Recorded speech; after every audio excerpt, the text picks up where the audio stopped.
চা বিক্রেতা প্রধানমন্ত্রী হওয়ার পর এবার রাষ্ট্রপতি পদে প্রার্থী এক পান দোকানি। কথাটা অবিশ্বাস্য মনে হলেও এটাই সত্যি। আসামের হাইলাকান্দি জেলার 5 গ্রামের ক্ষুদ্র এক পান দোকানি আগামী 17 জুলাই অনুষ্ঠিত হতে যাওয়া রাষ্ট্রপতি নির্বাচনের জন্য মনোনয়ন জমা দিয়েছেন।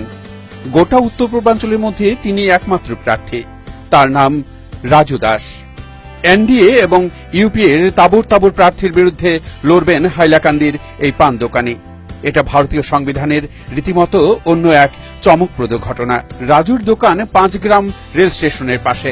গত বিধানসভা নির্বাচনে আলিগাপুর বিধানসভা থেকে নির্দল প্রার্থী হিসেবে প্রতিদ্বন্দ্বিতা করেছিলেন তিনি। তবে এবার একটু ভিন্নধর্মী নির্বাচনেই ঝাঁপিয়ে পড়েছেন। 37 বছরের এই যুবক ইতিমধ্যে দিল্লিতে গিয়ে রাষ্ট্রপতি নির্বাচনের জন্য মনোনয়নপত্র জমা দিয়েছেন। হঠাৎ করে রাষ্ট্রপতি নির্বাচনেই কেন এ বিষয়ে জানতে চাইলে সাংবাদিকদের মুখোমুখি হয়ে সে জানায়, मैं पहले समझना चाहता हूँ ये चीज क्या है। एक नॉर्मल आदमी क्यों नहीं राष्ट्रपति इलेक्शन लड़ सकता है। मैं इस बार सिर्फ ये समझने के लिए और मेरा बात आम आदमी के पास पहुँचाने के लिए कि एक आम आदमी भी ये लड़ सकता है, मैं ये एग्जाम्पल देने के लिए फिलहाल मैं गया हूँ और नेक्स्ट 5 साल में मैं सोचूंगा क्या कर सकता हूँ। উত্তর পূর্বাঞ্চল কিংবা দেশের কোনো এমপি কিংবা এমএলএ তাকে সমর্থন করবে না বলে জানায় সে।